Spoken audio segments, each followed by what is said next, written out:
doing to me? Oh, tell me what you doing to me. Oh, tell me what you doing to me. You know that my love don't come for free. And you scared, and I'm scared of me.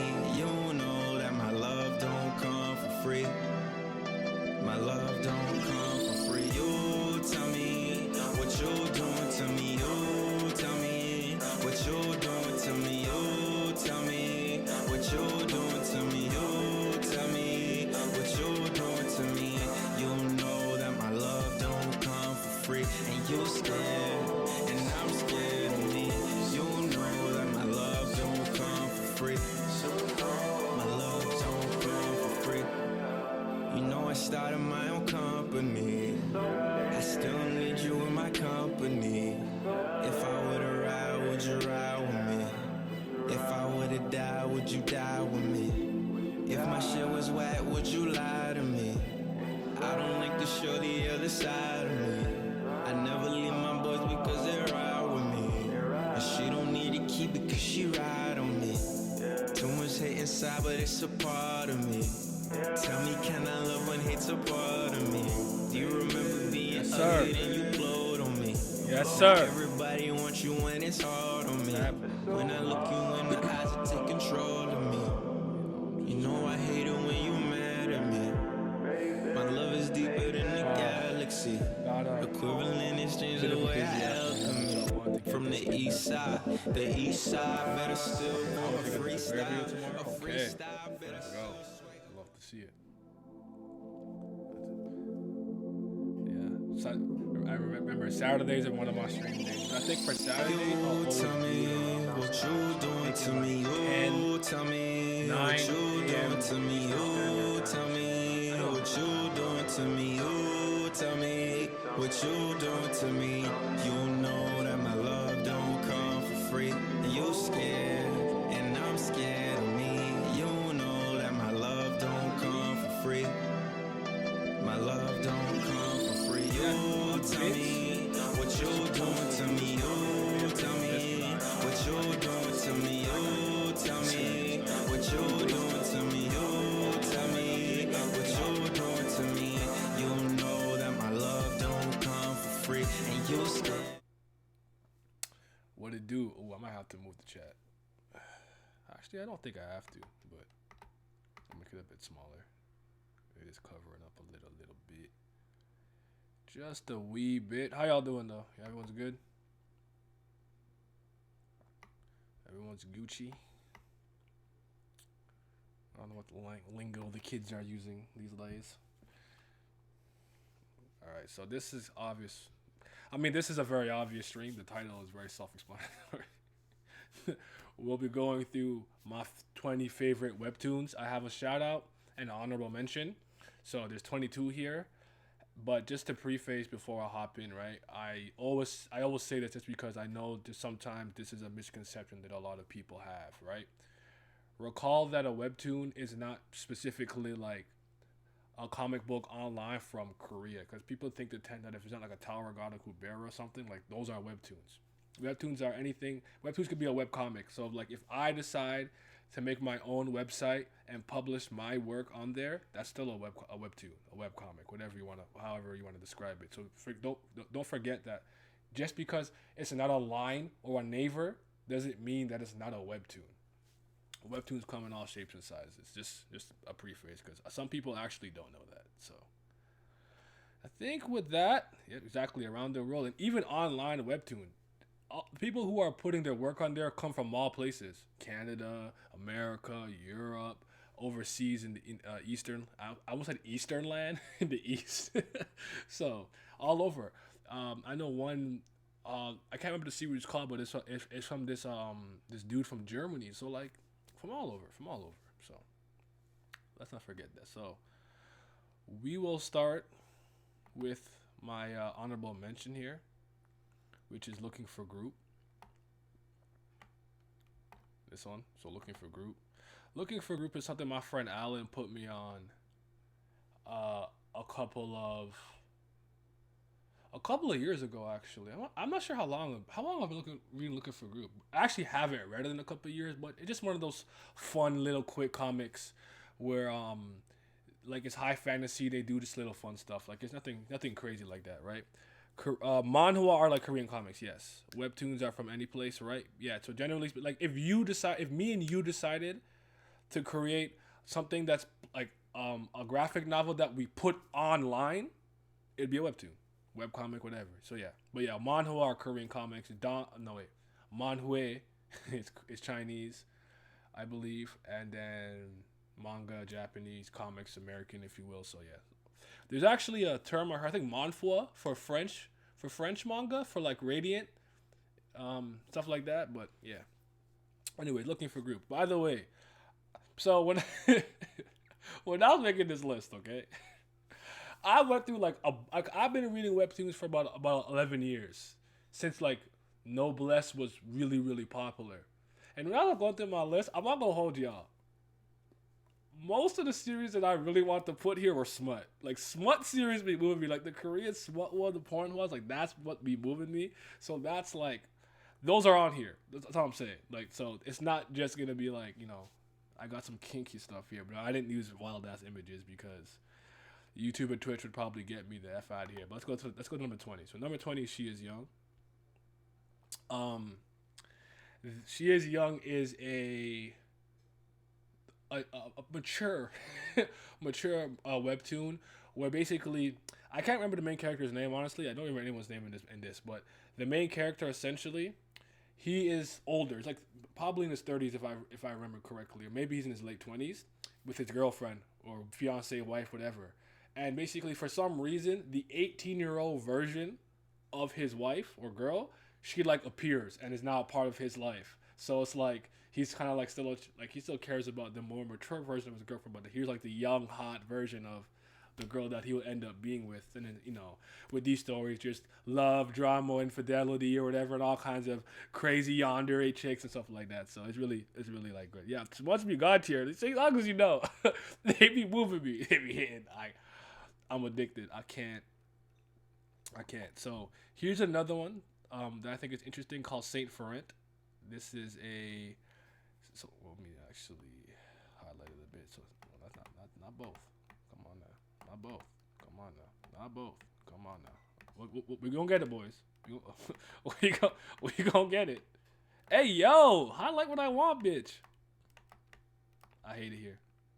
This is racism. Oh my god. Okay, I tried.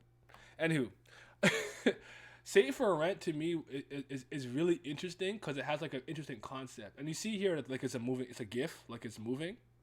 And this was the first webtoon I ever read that actually had like moving panels. So I remember there's like panel where a person attacks and like a person flips over it, and it actually like blew me away back in like 2013, whenever 2014, whenever it was. Because I was like, wait a minute, why don't more people do this? Like implement GIFs at their panels to just somewhat show a bit of animation through your comic. That's really dope. The concept of this, honestly, I think is really cool. It's basically a inn, like a hotel for time travelers. So the main character basically owns this inn that I guess is divorced from like time and space, and the people who come to that inn to stay and like rest their head or whatever, they're all time travelers. So the time travelers inn. So like it's really, I think it's pretty cool. I haven't read it in a while. I don't know if he's still updating this and everything, but I'll let you guys know in a second but yeah, it's cool. But yeah, that's a thing. It's a thing now. Yeah, it is a thing actually. I think Room of Swords does it online webtoon. I don't remember the I used to read it, but there's a couple online I think that do it now. But Saint for Rent was the first that I seen do it, and I really enjoyed that. So shout out to that. You guys can already kind of see Bastard. So yeah, I like Bastard. Bastard was a fun time. It was about this guy and his dad that he didn't like and everything, but I like the horror element to it. I like how like eerie and off-putting a lot of the images are, and it's just a Mojo Mokel. It's just like really quick. I don't think it's that long actually. But if you like Sweet Home, this is the same person. I believe it's the same creative team or person that made Sweet Home. I believe the artwork is the same. I don't quote me on that. I'm like very confident. It looks almost the same, but yeah, if I'm wrong, my bad. But I like Sweet Home too. Just so you guys know. But Bastard is really good, really fun. If you really kind of like eerie, off-putting kind of like, you know, those art like Sundome. You know how Sundome is like really off-putting sometimes, but it's still like, yeah, I like that. Bastard was read in one night. Amazing webtoon. I feel that it was really good. Sweet Home, good start. Ending, yeah, yeah. Sweet Home, yeah. But I remember Bastard being one of the first. I think the first thing I learned about the is it not Fast Pass. What's it called? Daily Pass, because I think it's completed. And I was like, bro, what? So I I did I read what was online. Then let's just say I put the straw hat on. I'm gonna leave it at that. We'll leave it at that. But so that's number 18. Let's move on to number 17. I probably should have this higher, but I just didn't want to go too crazy because there's only like 2 volumes that I read. But this is it's called I roved out in Truth and Love, right?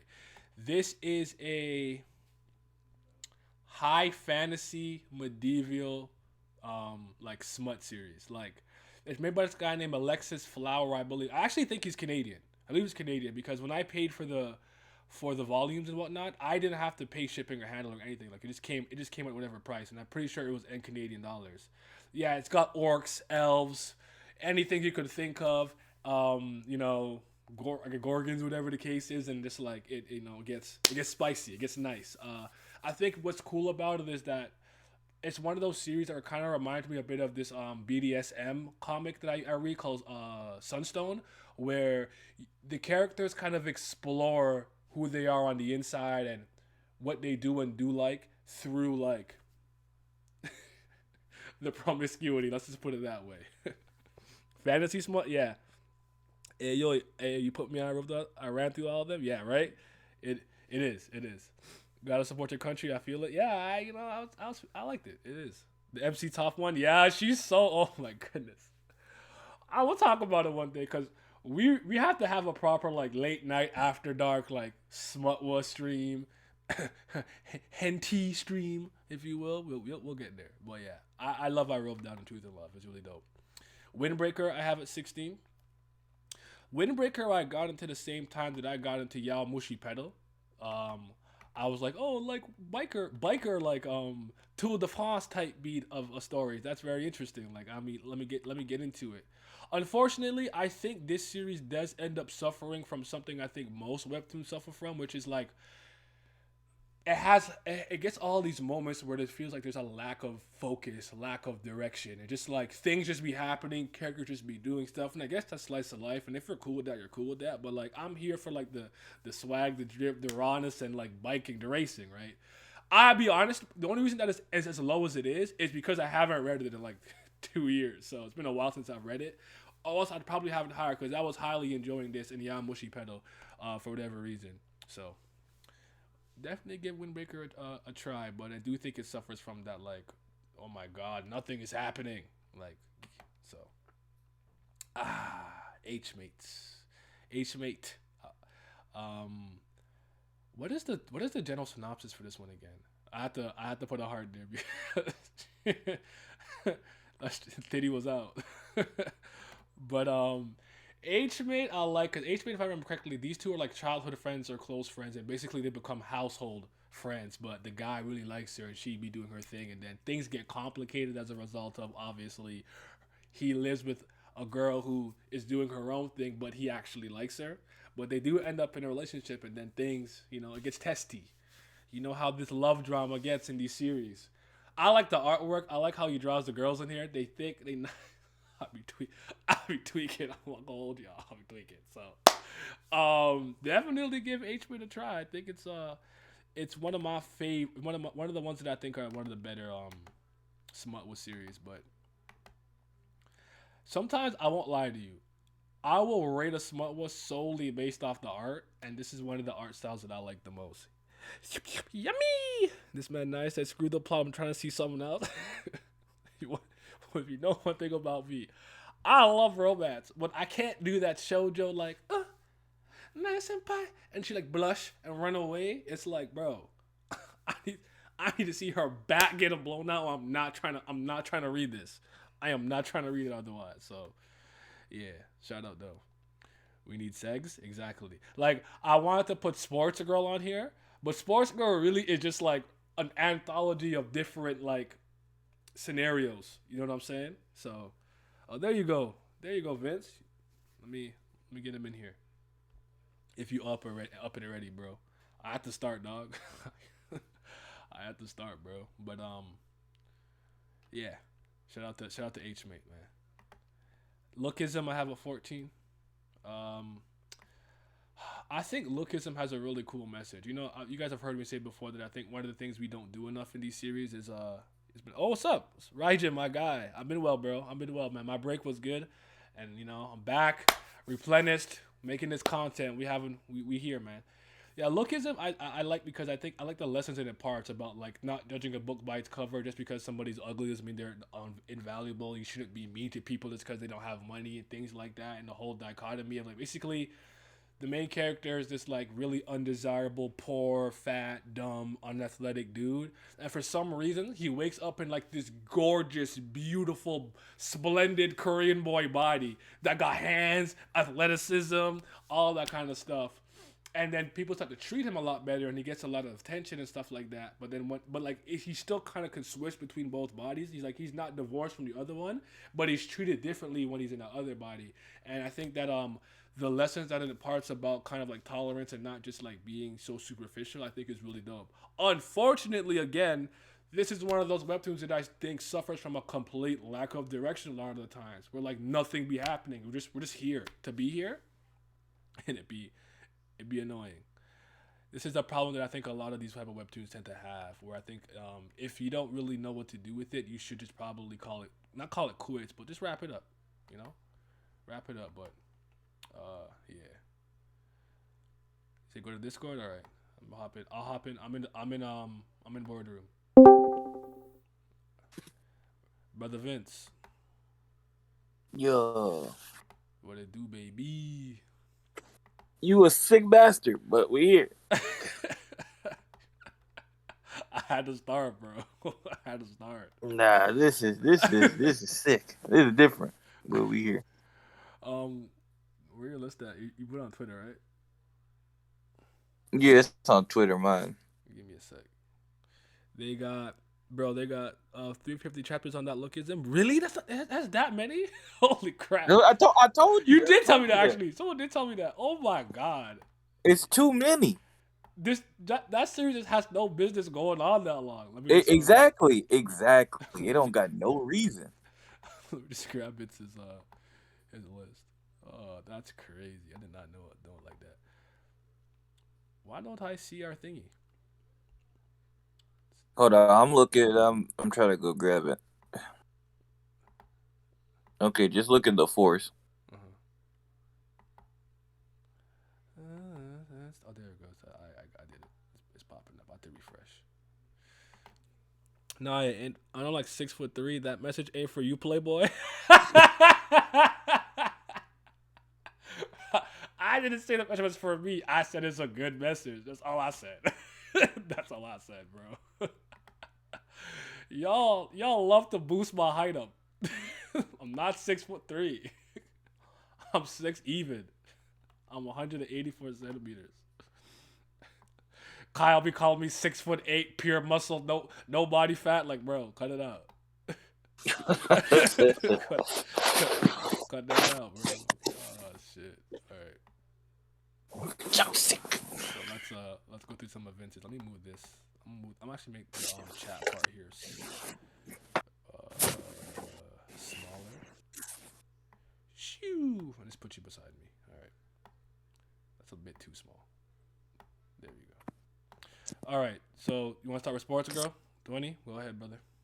All right. Well, you basically already cut it. Or your honorable mention. Sorry. You can. Oh, okay. So honorable mention, I wanted to put a lot because we don't talk about webtoons too often, so I had to throw as many as I could. Like What's I up, felt like deserted, but there.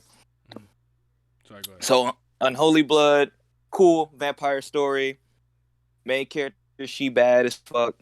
All right, age matters. It's a basic romance, but looks nice. FF Trash Hero. It's just fun.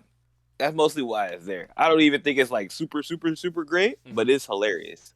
So, and I don't laugh very often at too many like manga, webtoon type things. Normally, I'm more likely to laugh if it's like an anime or something like with visuals and voices. But that made me laugh. So, Kill the Hero. So shouts out. Kill the Hero. It's kind of in that same mold as Solo Level and some of that, but it's a little lesser, but still a little bit different.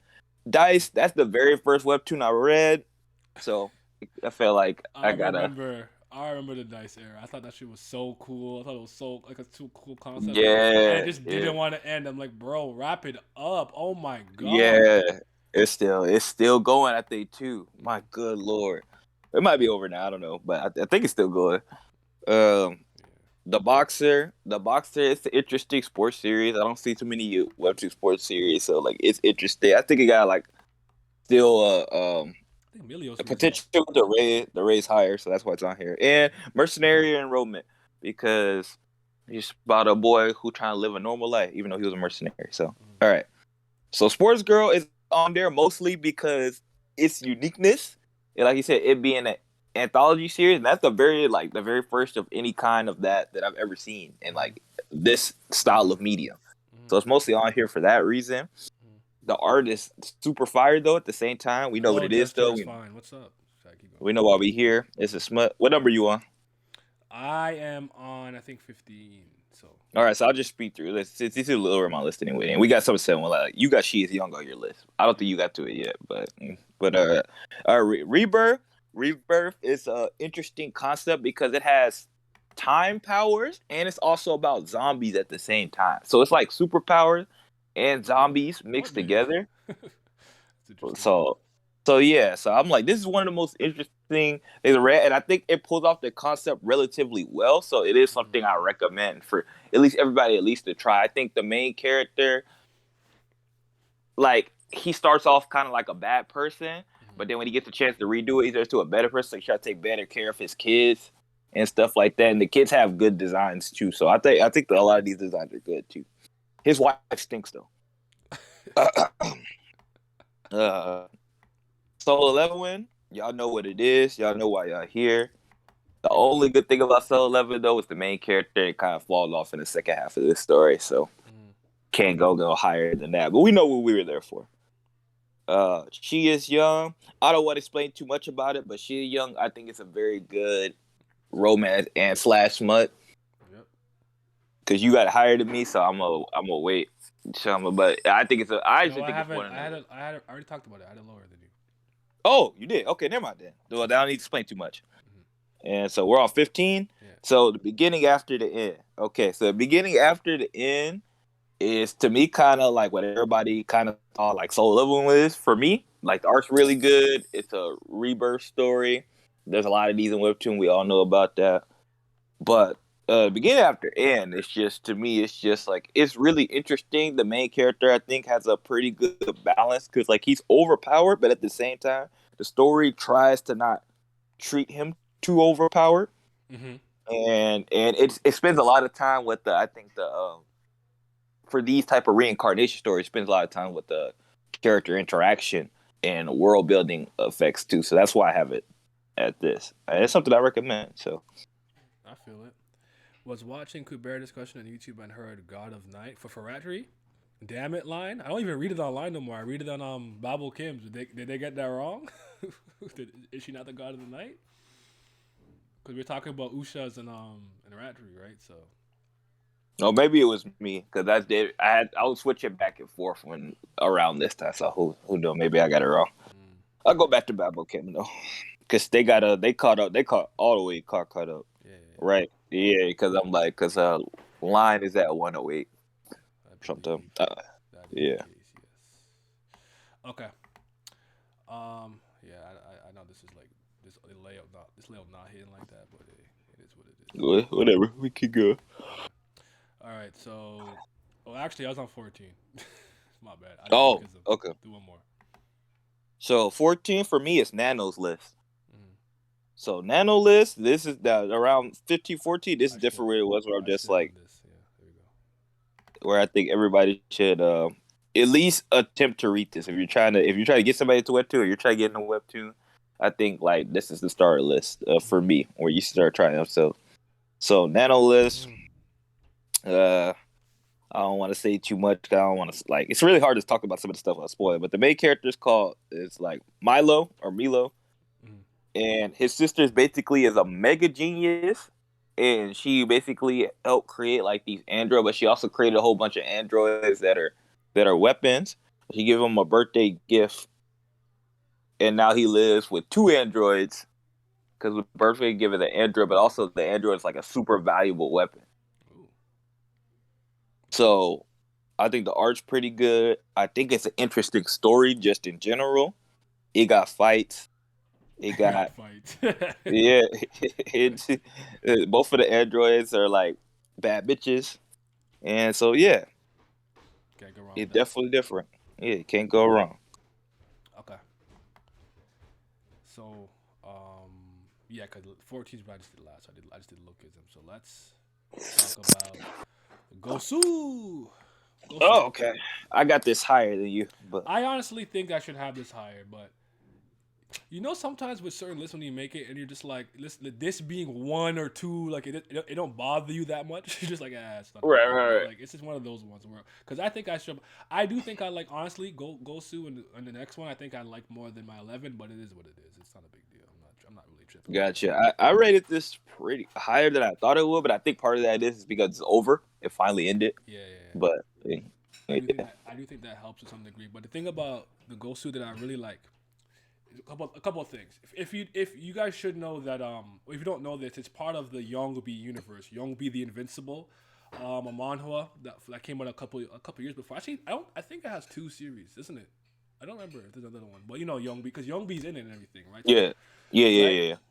Gosu is kind of like a sequel to that, but it takes place all in the same universe. So if you actually want the full scope of this world and continuity, you'd have to also read Youngbi. But I still think you could probably still read Gosu and enjoy it. But obviously, if you have that added foreknowledge, you could enjoy it on a deeper level. But I guess you could also go backwards. I don't know if anyone's read Gosu and gone back to Youngbi and still had a really great time. I couldn't tell you, but No, it's me mostly. okay. Yeah, cause I started with Gosu and then I had to go back because it was like I didn't know that until you told me. You were the one who told me that. Cause I'm like I'm just reading it. I'm just like, oh look at this, got these old people in it, like and then you're just like, oh actually that's down. And I'm just like, oh Yeah, I feel it. Yeah, Niall's list has a nice story with a clean ending. I'm gonna check out that out. It sounds interesting. Martial arts supremacy goes to go. The Youngbi's one of the funniest. I mean, Youngbi is funny. Sensei, my guy, what's good? I'm alright, bro. I'm just chilling, man. I had my break. I'm replenished. I'm back. I'm ready to make some content, brother. Hope all is good.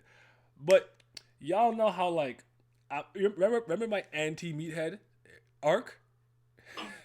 I turned all that off for Gosu. I said, bro, these are elite hands, fam. Like the way that they fight in Gosu to me is so great. I think this is in terms of webtoons with combat, I think Gosu probably has the best choreography yeah, on that's average. right. You may not necessarily always be as engaged, but like his name's so young. I can't remember his name. The swordsman guy. His fights are always crazy because like the fates. You think you slice somebody, but he dodges it and whatnot. And what this creative team does that I really like when I think they have a really good grasp of momentum, like spinning to add like force and torque to your attack. Like somebody will like spin and like do a slash attack, and I just think that the way they draw and actually like create that fluid momentum. I just haven't seen anything like that on Webtoons. Like it's great, man. It's great. Let's go. Love to hear it. Yeah, man. We here. God of High School hands are elite. Now, I'm not saying other series don't have great hands, but like it's specifically the way that I think that they portray like momentum, spinning, torque, and things of that nature that really gets me because I don't think I've ever seen it like that. But yeah, bro, Gosu's lit. Need them to finish hunting for Young B? That'd be great. Okay, welcome back, brother. So yeah, oh man, Spar move go crazy. Like you know exactly what I'm talking about. Like when Dumpling Boy be spinning, he does like a palm strike. I'm like that looked perfect. Like that, like I saw him stomp, spin, strike, and it felt like one fluid motion. That's all I'm saying. Right. Yeah, I think what goes to too is just like it's sometimes like when it's God of High School and stuff like that. I really like the beginning of God of High School, But then as far, and I'm not even talking about story, just because that's a whole nother thing. But so it's like the level, because I don't like it when the level of scaling gets too big with some of these fights. I think Ghost 2 is like kind of like the really good balance between hand to hand, but also just like they just destructive. The land is just destroying the landscape and stuff like that. So yeah. So like, I don't know. I love it, but I gotta say one last thing. Jin Gal Young, the white jade martial empress, she be moving me, bro. She bad. I be first time I seen her drink her little like sake thing. I said, yeah, I'm in. I'm in, and she cold, and she got hands. So that's So shout out to her. All right, what's your 13? My 13 is Noblesse. My first. So I don't. My Yeah. my webtoon virginity. It wasn't my first, but this was the very first thing I thought from a webtoon perspective that was raw. Because every character design is amazing. They rarely missed on a character design. I love vampires, so that's easy. And the main character, it was funny because I always thought it was gonna be like when you're reading this story, you always think it's gonna be these kids. Because you start off with like kids and stuff like that. You're like, nah, the main character is a 820-year-old vampire. And Frankenstein, we both agree Frankenstein's one of the best characters, regardless of anything, but definitely in Webtoons. What an amazing character. My boy Rai, he is great. Sierra, He's always looking elegant. Yeah. Yep. Dr. Cromwell, a bunch of raw niggas. Yeah. So, the only problem with this, obviously, why it's not higher, you know why. It's very formulaic. Yeah. Like they I ain't never seen something just not deviate from the formula. Like they he's not even. He's like, you know what it is. You know what you're here for. If you're here for anything else or anything more, you're in the wrong place. Yeah. Noblesse sounds king. Definitely gonna go on my webtoon reading list. I really like webtoon. Like webtoon. Wow. Noblesse. Noblesse was like the very first webtoon I ever read, and I thought it was beautiful. Even at the very beginning, and even as the art style changed, evolved, and grew, I still thought it looked really good. I think the combat's great. I mean, this is yours. I'll speak about. No, you gotta go ahead. Cause we both got it. So it's all good. Noblesse, ew. I'm not mad at that. One thing, I enjoy Noblesse, but like I don't like put my cape on and let it flow and tell you it's the greatest thing in the world. Like it's always gonna hold a place in my heart because it's the very first one I ever experienced. So. Right. Then I think it was God of High School, or then the Gamer, Dice. Tower Goddish, like those are like the first couple of ones. Gotcha. Okay, so my 12 is Hardcore Leveling Warrior, Lucky Coin Syndicate, Big Ethan. Yes, sir. Okay, now let's talk about this because Okay, we both got this on our list. I got this 2 slots higher. Like, what I am not a humongous fan of these MMORPG and game like stories. So like think like Dot Hack Sign, think Sword Art Online. I don't know why I couldn't remember that one. I couldn't remember that one. Yeah, I got you. There's another one there's another one that's pretty big. Log Horizon, like Log Horizon, a lot of these Axel like World, whatever, like the one where you kind of blend the game and stuff, whatever, right? Like there usually comes a point where they just don't be moving me no more. Like I don't really care about them no more. And like this is my favorite version, my favorite series that kind of embodies those gamey tropes and whatnot. Like this is my favorite version of it. I think Lucid Adventure, Lucid Dreaming is pretty cool. I like the concept of it. I think Ethan is a really cool main character in my opinion because of, how I always say in webtoons, a lot of these webtoons, the MC tends to be broken in some aspect, whether they're just the strongest. They're the strongest, but they don't know it. They're the strongest, but they're holding back. They're the strongest, at the most potential, whatever. And like he was the best at the game at some point. And even though what happened to him happened, the fact that he has all the knowledge and skills and the experience and the wisdom of how he got to number 1, you see that even though he's not like doesn't have all his gear and everything. And I love how he thinks the game. I actually think him being like basically a coin flipper gambler.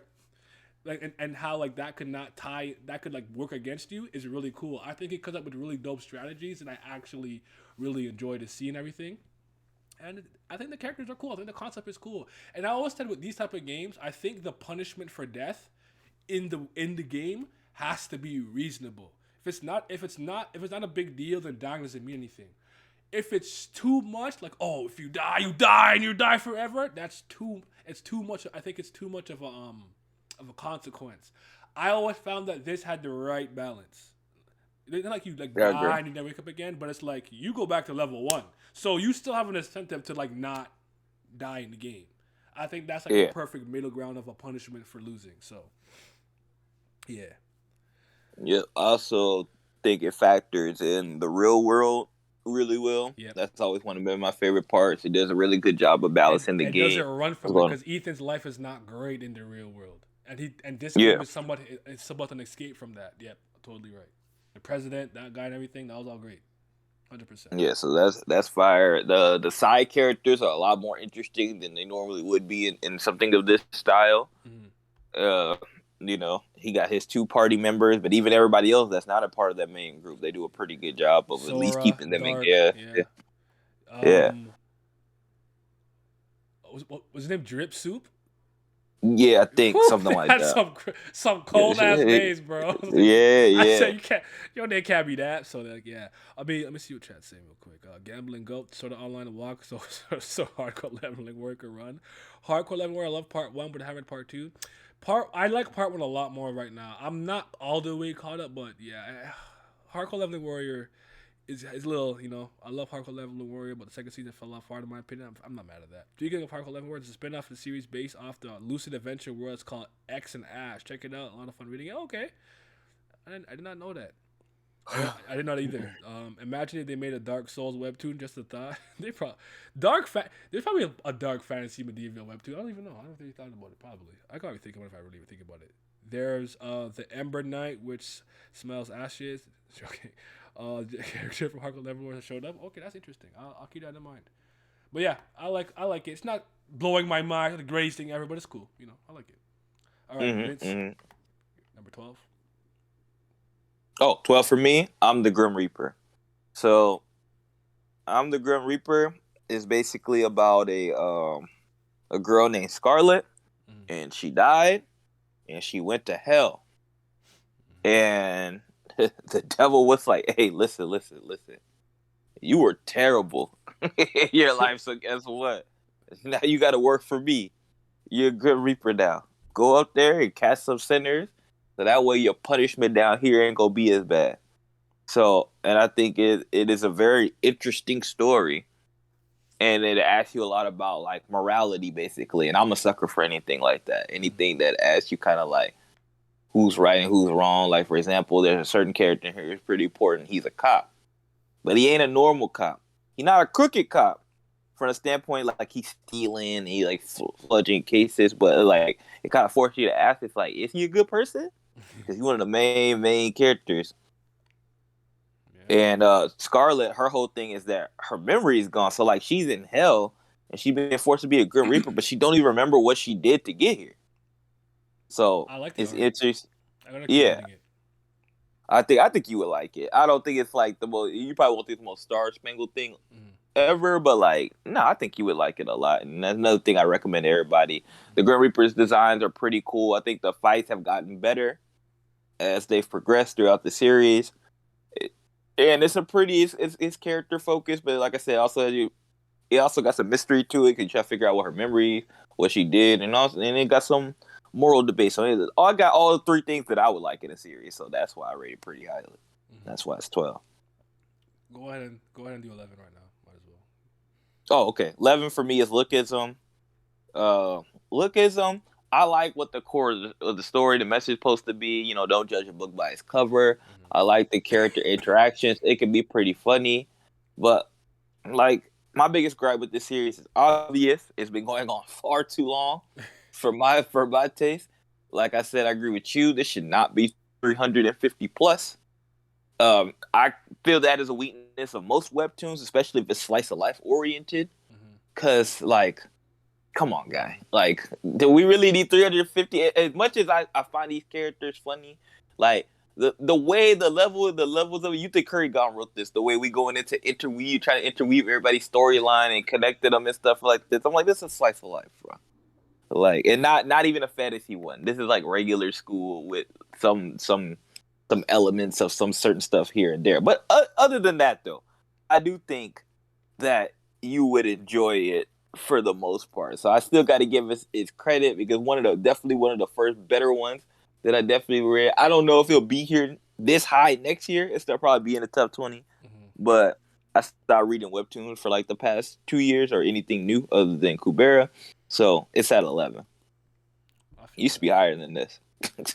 I kind of lost faith in long fantasies, but Kubera left some light in there. Yeah, they're trying to get like Kurgan. They're not Kurgan. They're not built for this.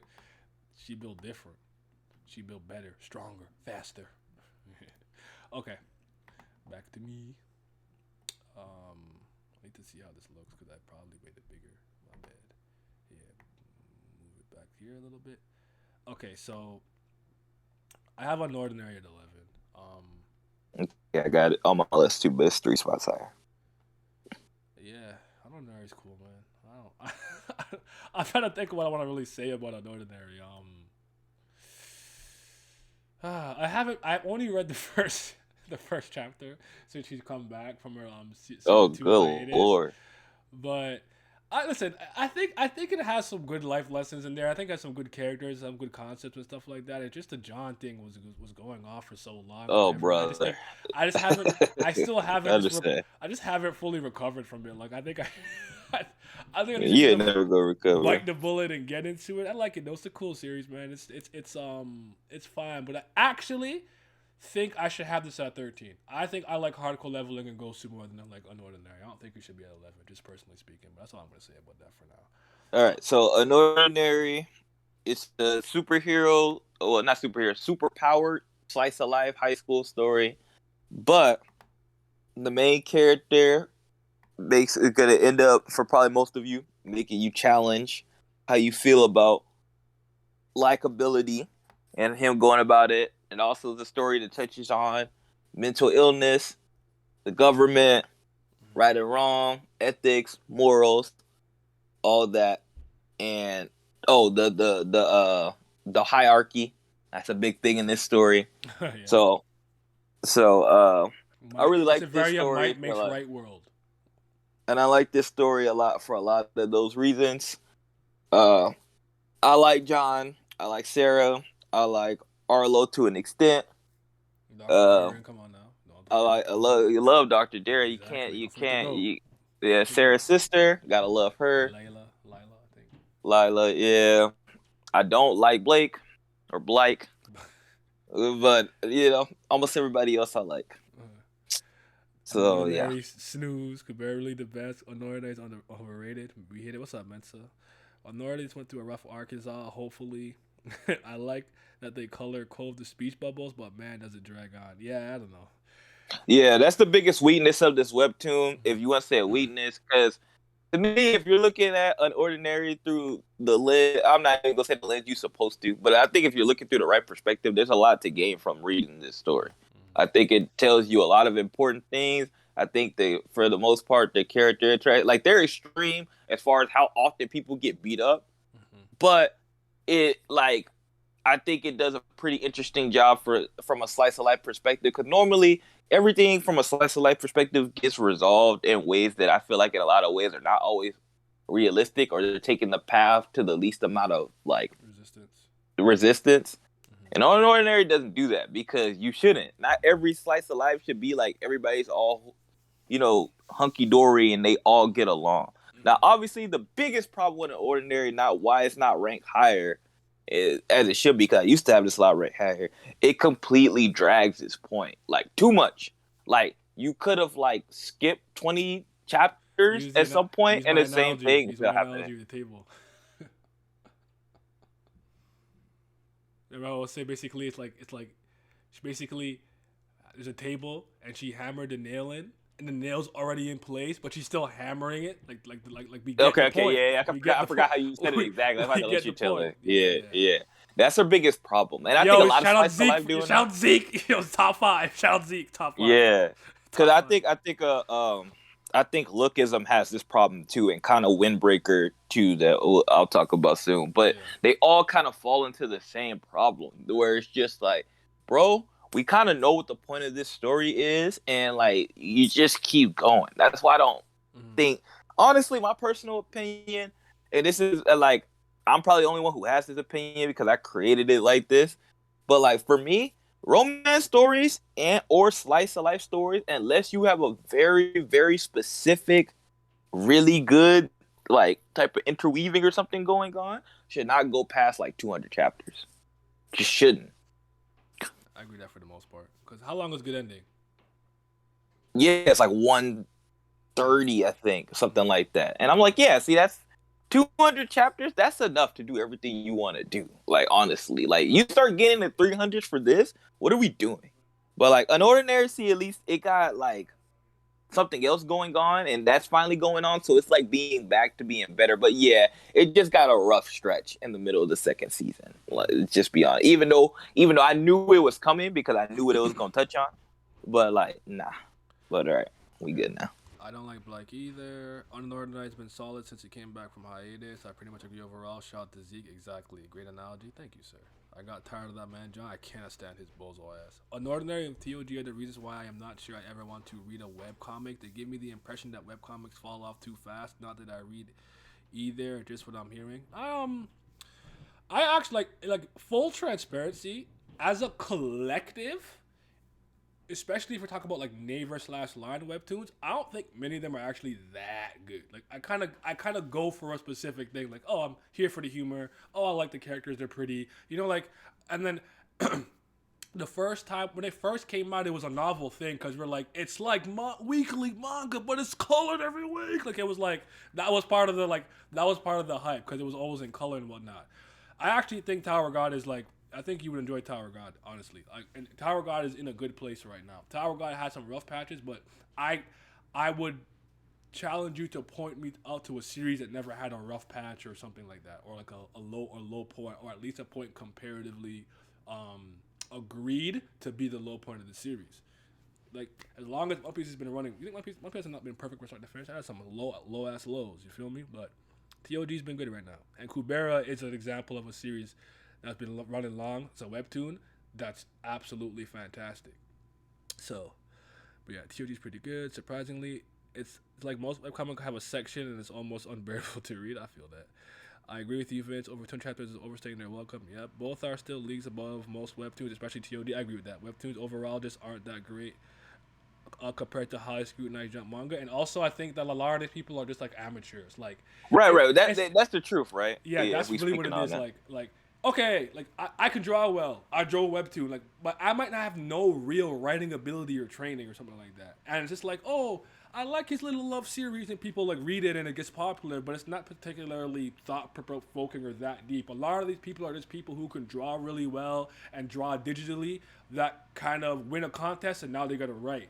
And a lot of them don't really understand storytelling to that degree. It's part of the reason why I was impressed with SIU at the beginning, because he kind of self-admits this in his blog posts, and he wasn't even a great artist like that then, even though I like TOG Part 1 artwork. But I'm like, for an amateur, this is really good.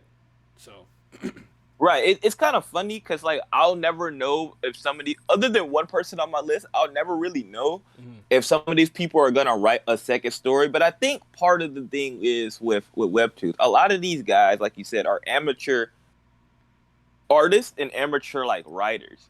So in some ways, when they do certain things, I am impressed. But that's why all of them normally kind of have the same weakness. It's just that they get to a point where a lot of these stories feel kind of aimless. Like, where are we going? Like, what are we doing? What's like where? Like, especially when you had a point. Like, a lot of them are gonna have to get comfortable with the idea that like you don't got nothing else to say. It's okay to end this story. And it'll be rated a lot more higher because, like, some things everybody thinks they gotta have a part 2 or a continuation of their universe, and they really don't. Like, you don't gotta do that. But I also understand too. I try to be somewhat sympathetic to the fact that this ends up becoming their livelihood. So maybe sometimes they're going because they just, they need the money or something. Yeah. And I don't know how much people are getting paid, but I would really like to see some of these guys in and write a second story or something like that. And that's what I would like. But I understand when you have this popularity and stuff like that, sometimes you just drag it on as long as you can. But Yeah. I feel from a storytelling perspective and from a writing perspective, You also have that's to you not also good. have to remember that this is still relatively like new. Like I know like we're like, as humans our perspective of time is whatever, but like webtoons have really kind of only really been like growing and been around for about a decade, I would say, really Yeah, like yeah, that. And you have to understand that like that's still very young for a new thing. Like something like Shonen Jump has been out for decades. It has an established structure and things of that nature. So just don't forget that. But yeah. yeah. That's facts. And also, they just seem to not the people who control line or whatever. They seem to not really care unless it's like a romance so far, and that's got to change at some point if they want to grow their medium and their website and stuff like that. Because romance is nice and all, but like at some point, if you were to draw in the other demographics, you're gonna have to do more than that. Yeah. But yeah, Except Kubera, go to this reading chat real quick. Webtoons designed to go as long as possible. It's not. I don't know. I'm not sure about how it's translated, but I'm not fond of a TOD dialogue. I'm not even gonna open that can of worms, but I don't disagree with you. One Piece dirt low right now, my G. One Piece one of them lows right now. Absolutely in the mud. Still reading though. I need to finish my Cabrera catch up. Yes, face. Get here. Well, from that I understand it's easy to make a web comic, so it makes sense. One Piece needs a break. One Piece needs to go right now. Gintama never misses. See, I'm not mad at that because Gintama is one of my favorites. But there's tons of people who cannot get into Gintama because of the way that it's structured. So, like, personally, I'm with you. But on an overall grand scale, I actually would have to disagree. But so even there, but I hear you. When I commission SAU from you, love harem smut series. Yeah, I'm in there. Saying amateur for 500 chapters isn't really nice, unimpressive. Like I meant when he first started out because he was pretty very new to it. I think now he has a grasp. He's been doing it for like a decade plus, so he gets it now. But yeah, never being lazy. I think okay, because there's no need to convince editors and publishers. Webtoons have no quality control compared to manga. That's fair. There are lots of complaints on editors and Naver questioning whether they actually work, but jams will be jams regardless of manga webtoon. A work of genius is a work of genius, like Kubera. Yeah, oh, he's spitting. He's spitting. From what I got, most stories get bad when you drag it on with no new ideas, and you have too many ideas that don't want to let go any of them, so it gets convoluted and you can't handle it. I don't know, because a lot of these webtoons that are very popular are more love, slice of lifey stuff. Like the very deep fantasy ones aren't really like, you know, they're kind of ones you kind of look for. I still think Noblesse, while it's formulaic, is fine. If you're there for what you're there for, Tower of God is good. Kubera is good. A lot of people are really like God of High School now. God of High School lost its thing with me because I wasn't fond of like the powers. Like I wanted to, I liked the initial tournament with. Remember he was fighting the guy with the Northern Taekwondo, and he had the whatever Taekwondo. Like one like dragon started getting summoning, and the pole went through the moon, and he was Sun Wukong. They lost me. The last thing I really enjoyed was the guy with the green hair, who can like take abilities, and I think Park PO2 was like the QB, he was the key. Like that's like the last thing I really enjoyed. The second part of the tournament came around with Jin Mori's clone, and that's when they lost me. But anyways, facts. we've been on 11 for a while. My bad. I'm gonna go twice again. I'm gonna do the shout out. No, well, it's because a lot of mine are we already kind of talked. Yeah. Well, it's hard right now, so that's why I'm not worried about it. So this is love sucks for these losers from this black dude from Miami, Sir Lance. Sir Lance. It's just honestly just like a shonen jumpy like self-contained series that he makes by himself with like Copic markers and whatnot and everything. But let me not cut Maria off. But yeah, I like the way he draws. I like the art style. I just want to have support. I just want to give it like a shout out. I'm not gonna like go crazy on it, but look it up. It's called Love Sucks for These Losers, or LSFTL. And let's go to my top 10. Starting my top 10, we're starting with Household Affairs. The art, man. LOL. I couldn't believe this was here, but Listen, I don't know. The artwork for this will have me tweaking, bro. I have to tell you, like, she is so thick, bro. Like when that guy comes to deliver chicken, and I seen her, I said, bro, I am. I'm unga bungaing over here. I Nah, don't. she fired. I'm just laughing at this high because the plot is It really, completely silly. really shouldn't It's be. so But silly, you bro. know what I'm here for, and Yeah. I get what I'm here for. This man's an assassin, hitman type beat. There's like, The this. chicken delivery guy. Like, Yeah, come then you on, got the bro. girl with the pink hair who's crazy with the bat. Like it just, I don't tell you. I just had fun. Like it is what it is. I am, yeah, Pornhub. Yeah, smart one Pornhub will be on this list. Hold on. Laura Olympus got a big audience. I used to read Laura Olympus. Webtoon is an audience for very young and easily entertained. I read that. Just an old info. Old Korean government wasn't really happy about manhwa, so it's like manhwa authors built from zero to now, but I'm not happy with the current webtoons. That's interesting. You probably have a lot more insight in there. Are you from Korea, just as fun, or you like just speak Korean? Because I know like your name in the front looks like Korean characters to me. I might be uncultured and don't know it. I only speak French and English, so. Purple Hearts, my favorite webtoon, still reading Kubera, just around 100 chapters. Has to be good though. Okay, I'm with that. I really like the first tournament. That's exactly how I feel about God of High School. DOH lost it for me when the empty disappeared for like 200 chapters. Yeah, Gintama's a story that if you get into, you won't find too many low points, but it's something everyone gets into, so that's fair. Yeah, I agree with that. But Gintama is, again, it's a series that resonates. It's certain series that I read. It's like this is like made for me. Gintama's one of those series. It's like Sorachi is like Naya likes this type of shit, and he did that. So like I can't speak on other people because it's such a personal enjoyment thing for me. Ooh, Pornhub household affairs. I'm putting the link up now. I feel that not matter at all. Chest busting out the seams, right? You see? Have I read Tibate? Tibati? The beginning after the end. Is that one I tried that one time on stream? I don't know if you have or not. Cultivation? Is that one? No, I'm pretty sure that's the end. Oh, okay. No, I haven't That's the one that's on my list. Oh, okay. But I'm not sure. Okay. Start with your top 10, brother. Let's go. Let's get it. Oh man, we kind of already talked about like three of mine. Did you want to just say something quickly and move on to 9 then? Yeah. Hardcore Level Warrior, we spoke about it a lot. So Windbreaker. Okay. So Windbreaker, to me, this was like, it's funny because I read like Lookism and Windbreaker back to back. That's a lot of chapters, but I read those back to back, and Windbreaker was the better one. I like the characters more. I like obviously that they're racing, because that's really why I was here. Because I was like, oh, they're bike racing. That's something we haven't seen before. And I really like the characters. It's another thing, and there's mysteries here. I like the growth of our main character. What's this man's name? I don't remember his name, bro. I'm sorry. No, Jay. No, I got it. I knew it started with a J. It's Jay. Cause I was finna call him like fucking like Joe or something. But like no, it's Jay. So I love Jay. Just real quick.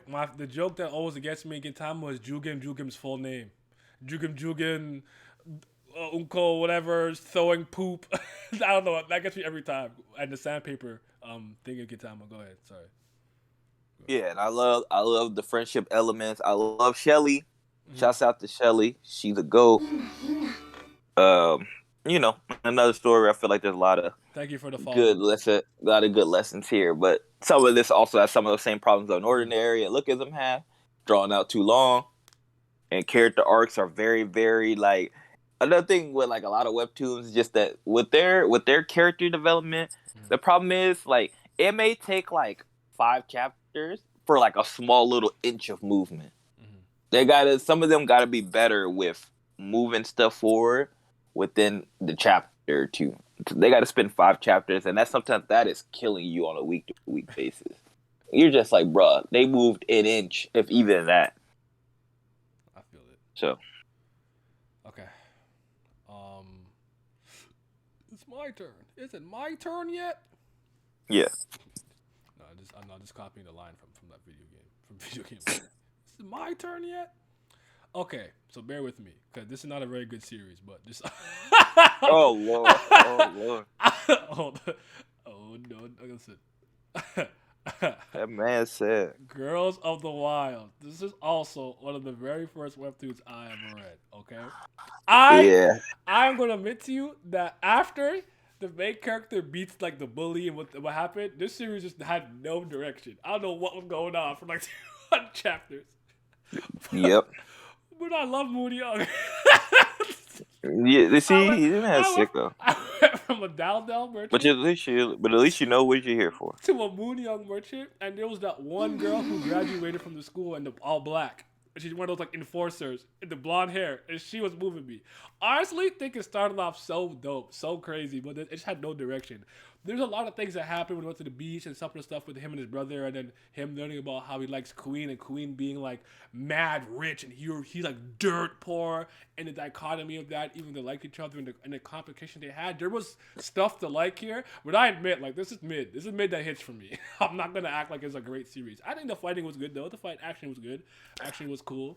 Man, it was so interesting too because it was just like this whole thing with like girls being basically the top of the hierarchy and stuff like that, and then but it kind of devolved somewhat, so it was kind of like, Thank you, Badger. But okay, real quick, I'll get time and good jokes. My top picks are Northern Light, Kubera, and Weak Hero. I like Weak Hero. I have to catch back up. My pick is Kubera on the Ember Knight. I'm gonna look up the Ember Knight. Somewhat. Hey, what's up, my high and lows here? Yes, sir. What's happening? Character development. To see Bastard up there. Yeah, Bastard's good. Oh, there you go. Y'all said the line before he got to say it. I recommend Night Run. Just no. I'm not laughing because Night Run is bad or I don't like it. There was just a guy on Twitter, and for whatever reason, he's just the biggest Night Run stan I ever seen. And no matter what you tweet, what you say, what you're talking about, what picture you post, he would just pop in your mentions, quote tweet you or whatever, or just reply to you, read Night Run. Yo, we should peep Night Run. Have you checked out Night Run? And just because of that, I just don't want to read it. nah, that shit was crazy, so bro. Annoying. You're so annoying. See, it's funny. Like this is gonna sound like a wild statement, but like Kubera is what Night Run thought it was doing, bro. Oh, like for me, because the thing is, Night Run is kind of written on even though it probably got a little bit more fights than the art is worse. It's written on a similar structure. But my problem with Night Run that Kubera didn't do is Night Run is literally beating your ass with exposition in the beginning of the story. Like, I'm not saying it's not gonna lead nowhere. With good great. reason or bad reason, you say? My problem is I didn't even get that far because I'm just like, bro, like Kubera has a lot, and it's definitely a dense series. But if that's a dense series, at least Kurigam, I feel like goes about it a better way to start. Mm-hmm. Night Run just beats your ass from the first chapter. Like it throw you in there and starts telling you a whole bunch of stuff. I'm like, bro, I don't even know what's going on. I don't know like these characters. And you're hitting me with all this stuff, and that's my biggest problem with it. Even though it's probably a superb series with a lot to gain from it, especially as sci-fi, I just don't like the way that it started. Mm-hmm. And I think I read, I want to say I read like 50 chapters maybe at some point, and like it definitely has some stuff going to it. Like, but it's like if people don't like Kurigam's art and Beginning Tower God, they're definitely not gonna like Beginning Night Run's art. Yeah, they're definitely not. And yeah, it's way too much exposition. I feel that. I don't like when Webtoons screw up their stories, and recently it seems to happen a lot. Yeah, I feel that. What was really annoying though was the incredible amount of techno jargon or techno. There's a lot of techno babble too. Like when they just say a bunch of stuff that makes no sense. Like, oh yes, if I put this into space-time continuum and they just start talking about nonsense and no sense, like they just string a bunch of sentences together. Techno babble. The first time I really saw that was with Ninja Turtles. Donatello would just say some nonsense. I'm like, that's not a sentence. You just said a bunch of technology things in one sentence that made no sense. But anyways, they crammed the paragraph in the text boxes. I feel the sympathy for the translator of Night Run. Author is sick. It's not good. Too much exposition. Tower God got a high school hardcore level where consistently fluctuate between 4 to 6. All right, I'm okay with that. My guy Nara in the chat was popping. What's good with you? I'm gonna do 8. So you just 2 do. I'm gonna do one more. So, you know what time it is. RRBA. Shout out to my guy Lawrence. Shout out to South Africa. Shout out to Black people. So, this is a series that actually kind of blends. Like, it has a lot of smut in it, a lot of, you know what I'm saying, that good. But they be throwing hands. Like, they be fighting. Like, they be throwing hands too, right? So, it takes place on Mars. And if I remember correctly, people have certain powers and abilities. And Lars, the main character, is El Mandizi. what's his real name? I know his nickname in the manga in it. But anyways, made by the South African dude. I really like his art style. Like you see this girl right here, Himu Hodosaki, her. I tweak bad for her. I'm not gonna lie. You might have noticed a comment right here that if there's one girl that I tweak for, I might be here for a long run. But she is so awesome. Like, I think she's a dope character. I like her storyline. And this series does tackle a lot of things that I think is pretty interesting, like kind of like single parenthood, or like two people like trying to raise a kid when they're a little young, but they're not trying to be together and stuff like that. And I think the fight is actually really good. And this and Lawrence, he like definitely like has a very like large love for wrestling and anime. So there's a lot of cool little references to Easter eggs here and there that I typically really enjoy. And he also really likes music, so it's just really it's a really good series. Like check it out. I'm gonna post a link where you can read it and stuff. You might see me on Twitter retweet some of his art and stuff. But one thing he does too is like he'll have like how sometimes when you get a comic book, they'll have a bunch of like variant covers from other people and different like fan art and stuff. He draws so much artwork for his issues that like once you finish it, you get like an extra 10 just dope pictures and like color spreads of this characters lined up and doing stuff. There's high stakes, there's death, there's all of that in it. I think it's really good, but yeah, I love this series. She got a blunt in her hand. Yeah, look at her, man. Generational talent. All right, go ahead, brother. For number 8, I'm gonna read that eventually. What's my number 8? I think we already talked about it too. So, Ordinary, right? Yeah. Nothing to say. Nothing to say about Ghost Season. It's good. You're 7, bro. We talked about it though. All right, back to me. Back to me. Gerald Candy. See, I'm okay with this. Cause I'm not gonna lie. Gerald Candy's the one that I think is one of the better ones with a good message. Because like he never got her back. Like he cheated infidelity and she left, and she did revenge, pouring on him and all that stuff. Like I thought it was. I mean, this is one of the. Yeah. Okay. No, I was just gonna say, well, this was a story. Cause I don't want to spoil the internet. This is one of the stories though. This feels like nobody was winning, and everything about this was talking. I feel like this is one of the first stories back in my early 80s. It was like was there a good message? Because normally when I think of stories, it's like, oh, the author got it right. Like there's a message here. And normally it's a good one. Was there a good message in this? I don't think there was nothing good about this. Like everybody in this was horrible people at the end of the day, and like. Also, I think it does a really good job of explaining that one trait that I think a lot of people in other stories they allow them to get away with, but in this story, I feel like if you're paying attention, it's bad. Like the character that clearly likes somebody that's married or in a relationship or something like that. Like that guy's a piece of shit too. He always gets unspoken about because everybody else is far worse, but he's not a good person. I agree. Like you run around chasing after a married woman. You're not a good guy. Like, you may be nice or whatever, but, like, you're a terrible person. Yeah. But, yeah, Drug Candy and She Is Young, I think, are actually legitimately pretty good stories, love stories, mixing with the and everything, whatever. But, yeah, that's just why I have it there. But, yeah, Drug Candy's cool, and, I think she's bad. I like seeing her. And there was the blue-haired chick with the one guy. She was like, harder. She be moving me. She moving me. I was like, what's going on? I was like, what's good with you, bro? So yeah, make sure to follow Paper Hammers on Twitter. It's my guy Nar, yes sir. Damn, not the Twitter link deletion. What happened? Oh, maybe because I think I have a command for that though. I don't remember though. All right, what's your 6? Because I actually don't know. I never read this before, so go ahead. Yeah, scroll up because I'm not looking at it in front of me right now. Oh, okay, it's of Returner's Magic. Oh, okay, yeah. My this is my baby. This is what I was spreading on the TL. A Returns Magic should be special. Now, this is another one of those stories where it's a reincarnation story. But to me, so far, everything I read, this is clearly the best version of it.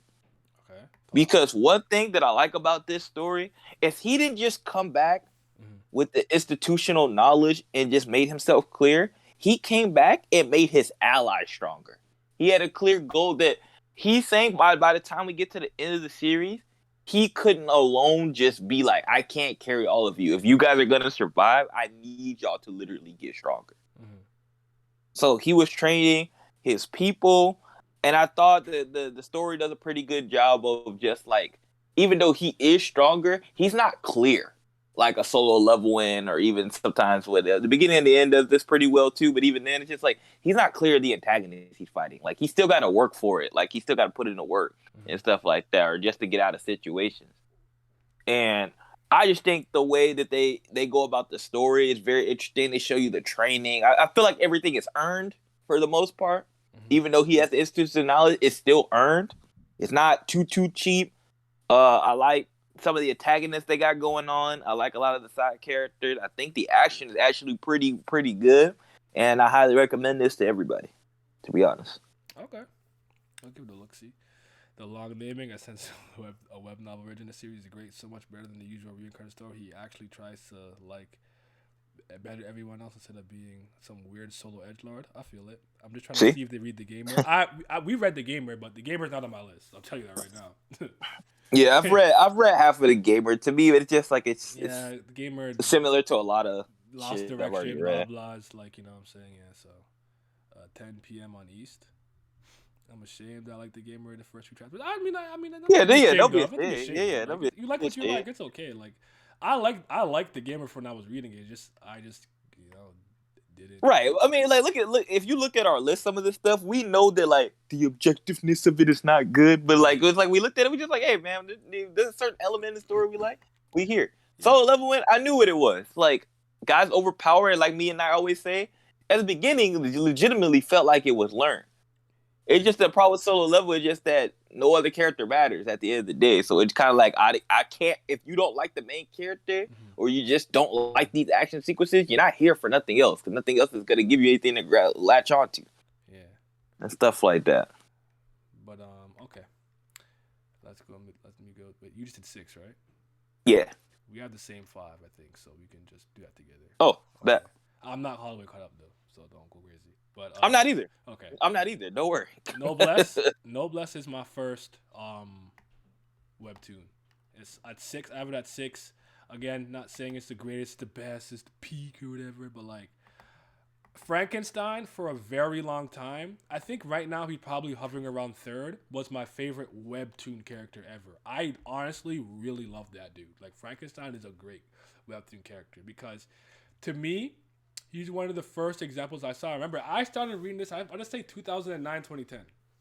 First time I saw a scientist or a character that's on like our side, like on a protagonist, whether or not you think he's a good person is up to debate. I would argue no, he's kind of a bad guy with all the experiments he's done. But to see him fight the way that he fights, where I'm like, thank you for just being logical. Like, do you remember one time he was having this battle and one of the elders or elder people was like hurt, and he threw the dark spear and the guy dodged it, and he aimed at him because he's like, why did you attack him? He was like defending, like, bro, what the hell are you guys talking about? He's weak. Fuck that guy. And he absorbed him, put him. I'm like, bro, he's so cold with it. It's like without Razzie, I'd be like, hey yo, chill out. that man would be experimenting. Like, I love it.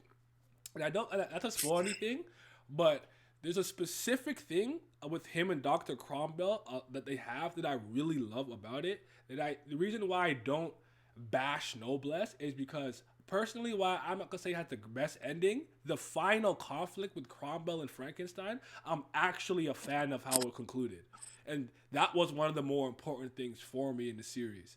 Frankenstein's powerful, Darkspear go crazy, human. I love him, like his dedication to Ryan stuff. The fact that he'd be a principal at the school, they'd be stressing him out, like it's just a good time. I really like him, and he fights cool, and he will do whatever it takes to win. He'll cheat, like I love it. I'm sorry, that's my guy. So he's like my 3rd favorite. Like it's not Mule Love, Bill with him, Asher, like they're all like but like yeah, he's my guy. I'm crying. Mule Love got to be one of the most like random characters that you just love. But I get the GOAT. He's the greatest. For respect. Respect though. The gamer became so redundant. I feel that, Lizard. Villainous webtoons got me to chocolate right now. They're pretty pleasure for me. I feel that. Noblesse. I read a couple though. Like there's some webtoons I couldn't. Cause we only had 20, but there's like actually a whole bunch of other shit that are. Yeah, we'll talk about some other ones just in general one day, like do a general discussion and stuff. Cause we read a lot. Trust me. Especially not online and shit. Yeah. Because I've read stuff from other publishers and stuff too, and just like random people. You're actually gonna see one very soon. I thought I should read a bit after the rest one day after taking me off Nuclear Bomb. I like the first season Noblesse. I feel it. Like Noblesse is something I was reading like pretty much weekly for a long time too. But it is very formulaic. Like it's literally this: the Union sends this elder and his goons. Oh no, we're struggling. Only if only Raziel and or Frankenstein show up, they show up. The arc ends. Next arc. Repeat. Yep. Prepare for the D5 next from arc. the Union. We're destroy. Oh, I forgot to mention this. Oh, I'm so happy I remembered. Noblesse left a very big impression to me because it did one of the rawest things I ever seen, and I never forget because I hurt my knee reacting to how raw it was. Because like back then I had a desktop and like I jumped up and I hit my knee against the bottom of the keyboard part. I think it was I don't even remember who he was fighting, but that man he transformed, he turned big, he did all this shit, and Raziel said kneel, and that man went on his knees like what happened? I said, oh! I started it's like 10 years ago. It's like I popped. I went crazy. I'm crazy. I am so raw in my life with the moment. I said, bro, he's nice. And so, yeah, I forgot. I have to mention that. Let them. So, me and Vince have the same number 5. We have Purple Hyacinth. Did you want to start us off? And then you got up here. Yes, Purple Hyacinth. Love this story, man. Legitimately love this story. What they've done so far, because it's not early no more. Because I started this when it only had like 25 chapters. One thing that I really like about this webtoon, we haven't talked about this aspect of webtoons in this particular stream, but like I think they use their music very well. And I was actually saving that for something else. I actually had it in my mind, but this is. I'm not gonna touch on it too greatly. This is a good. No, this is a good time to bring it up. No, you're right though. Like, go ahead. They talk about it. I agree with you. Yeah, because like normally I'm not somebody who necessarily cares for music because of the medium that we're in. Like I listen to music sometimes when I read, but I don't feel like I listen to a lot of music when I read something for the first time. Like if it's a reread, yeah, I might throw something on because I'm trying to pay attention. I'm trying to focus. I feel like sometimes music, even though I can't, it'll make it too cloudy and I'll be all over the place. But they made their own soundtrack to fit into the story to put certain things in the right like atmosphere. And I'm like, wow, okay, this actually worked. And I thought that was pretty interesting. Did Red Storm count? Red Storm probably would have been my honorable or 20th if it counted. I didn't think about it. I thought it was a Manhue maybe. That's what I thought.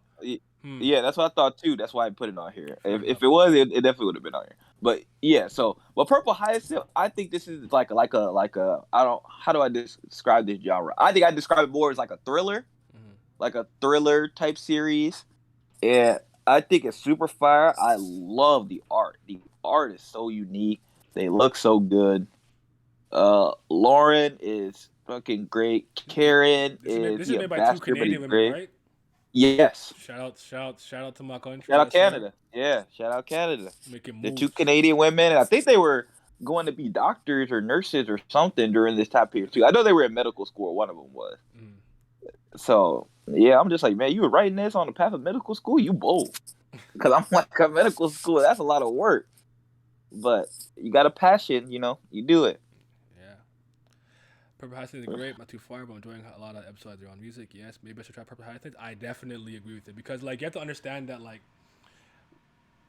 I'll speak personally here. Like, when I have, like, usually my top 5 and, like, top 10 of certain things are pretty solidified and things that have been with me for a long time that I constantly revisit. Like, to me, the testament of something is good is that I go through different phases of my life and I still like it, even if I like it in a different way. So I'll use One Piece for an example here, right? When I started reading One Piece, I was a boy, a child. Then I was a preteen. Then I was a teenager. Then I was a young adult. Then I was a grown-ass man. And now I'm old as fuck, right? Dusty. But as I grew and still revisited things in One Piece, while my perspective on things had changed because I grew and, I was older and stuff and my brain was maturely and fully developed at 25 at some point, I still loved it. And the things that I tend to like Avatar, are things that have stuck with me through multiple phases of life. I read Purple Hyacinth. I got 60 chapters in and knew this was already one of my favorite webtoons, easily. And that's very rare. Because even with my comic books, like for Monstrous, Monster is cracked into my like top 10. It's like 6 issues in. And that's very rare for me. You know, something has to kind of be around for a while. I have to like it for a couple of years, and then I start to really like it. So, Purple High thing is one of the reasons why I like it. If you guys know this, I love Image comic books, and this honestly reminds me of an Image comic book series.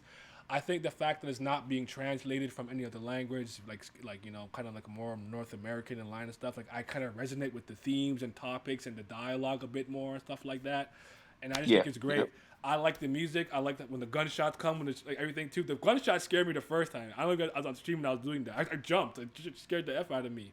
I think it blends in perfectly for this nice, cohesive, like great read. So I highly recommend Purple High Thing. I wouldn't be surprised if one day this is like one of my favorite webtoons if it stays on track. I'm not all the way caught up though, but yeah, ending is good. I might have time to straight read from start to end. I feel it. But all right, I'll do number 4 because I have too much to say because this is one of the ones I don't want to spoil too much. I always call it "Do you believe in magic?" I can't pronounce it. Anna Rasumanara. Okay, I tried. All right, I could never pronounce it, so I always just call it the "Do you believe in magic?" I like the first line that kind of sticks. That kind of sticks out. I love the visual style of it. I love. You know what's crazy? I was recommended to read this after Les Fleurs du Mal, Akunohana, the manga, and I get why Ernest recommended it to me, but I don't really think like I see the overlap, but I don't think so. But I just think it was a really great story, small and contained. You know, I'm a fan of brevity. You know when things are small. You know I love my 5-minute episode shows, 2-minute episode stuff. Small, contained. You told your story, you got to the point, you finished it off, and I like the lessons it imparts. I think it's a great story. You know the translation official messed off the drawings. Oh come on, man. Hey yo, when am I planning to do that TOG Raw stream? First of all, I already did one, and I'm gonna be doing them every 3 weeks. Every 3 weeks I'm not doing it, but I already did one. Yeah. Actually, let me timestamp this because I don't want this to be that part to be on YouTube. So like 1 minute 21. Remember to look that up when I'm editing. But yeah, that will happen. And that'll happen. Yeah. That's how you did reference it. The bag that Kun, I believe it's a Kun. Is it the bag or the knife that Aguero had in season 1 was like a reference to this too? Yes, I remember. Cause I on one of my subsequent rereads I picked it up. But yeah, Kun's bag. There you go. Exactly. So. But yeah. But who asked that earlier? Limit Breaker. If you're on my Patreon, you can watch it right now. The VOD's up there. Okay, go number 4, brother. So my number 4 is Bastard. And honestly, it could have been rated higher, but you know, it's hard to beat up the top 3. Bastard is one of those stories where I think this is, as far as I've seen from Webtoons, this author is probably the best author so far. Well, other than Kurigan. But other than Kurigan, this is the best author. They know what they want to do with their stories. They execute it. They get the hell out. And it's fire every single time. Bastard, especially that first read through, if you've never read it, it catches you off guard. You think you know what's going on, and then he tricks you. And it just like that plays a lot into the elements of my story. And also, it's just like he tells some pretty interesting tales that also challenge like your morality or what you think on certain aspects of certain things. So I recommend this for anybody for sure, even if you like webtoons or not, because I think the art is relatively good enough, and also it's drawn in a specific way because it's like thriller and horror at the same time. So I definitely recommend this one. Sweet Home's not on here because I have to reread it. I don't really like remember. I don't even think I even finished it, to be honest. I know it ended, but I like Bastard more. Yeah, but Bastard, I think I like Bastard more. Yeah. But yeah, Bastard, really, really good. Highly recommend it. This author is really, really good at what they do. And yeah. Number 3 for you? Go ahead. All right, so number 3 for me is Tower of God. Now, most people probably would expect this to be 2 or 1, but my number 2 is actually something that I greatly rate higher than a lot of people. And I have my reasons, have multiple reasons. That'd probably be, other than Kurigan, that'd probably be the story talking love. But Tower of God, honestly, if you don't know, because I've said this before, but I have probably said it in a while. At one point, Tower of God was my favorite thing of any medium ever that wasn't Lord of the Rings. Lord of the Rings probably always gonna be my top one, regardless of medium. But Tower of God was like top 2 or 3 because I thought the beginning was so interesting. The atmosphere of Tower of God is mostly the thing that draw me in. I'm not an art merchant, and I really thought Tower of God Season 1 art had its own charm. So I never really understand criticisms of MS Paint and this art's not good.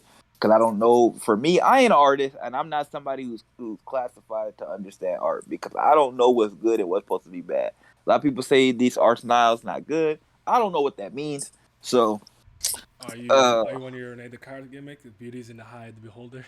yeah, basically for me. But Tower God had this super expansive world, this super interesting concept. The way it started was interesting. Just I loved all the characters that we met in season 1. I thought SIU did a really good job beginning of season 1, like being like more concise with like the themes that he was trying to portray with certain things, like the stuff with what's his name, Ho or whatever, the yellow person, yeah, but about it not being him and Serena, and just like not being talented, and how he always draws it back to how that makes other people feel with Bam and stuff like that. And then season 2, most of season 2, and that's what that was peak Tower Guy. That's how I met Nye in the first place. We did the Chicken Love podcast and the Chicken Love Club podcast. That's what we did every week with me, Simi, I know. Laz, Some Nye. like Katana. Some other people are going through it, and they're like, "Bro, who are you? Who are y'all? Y'all were so different." And I was like, Yeah. he was in his bag back then." Yeah, bro. That's when I had my or personas, the pill popper Vince, because I used to just spaz on certain chapters, certain people. That's why I had the Machini gimmick. I'm the #1 original Machini artist. Y'all gotta stop lying, trying to act like y'all love Machini more than me. Y'all wasn't in the streets talking about Machini had a plan. None of y'all were there. The I only, was the only the one. only thing Everybody. the only thing you have to give me is I was a fan of Data Machete. You have to give me that.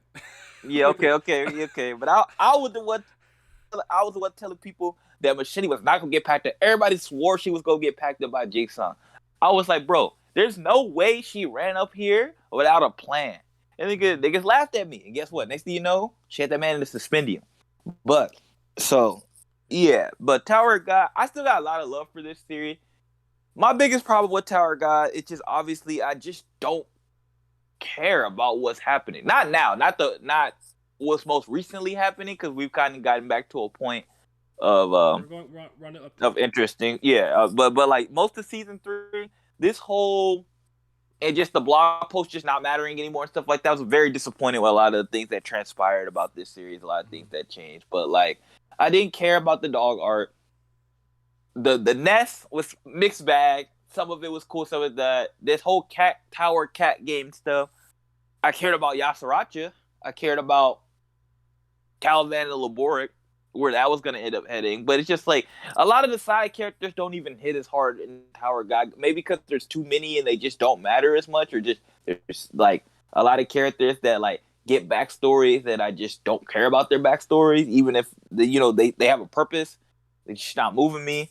But for the most part, though, this still has one of the greatest stretches of all time of anything for me. And season 1 is still a 10 out of 10. Season 2 is like a 9 out of 10.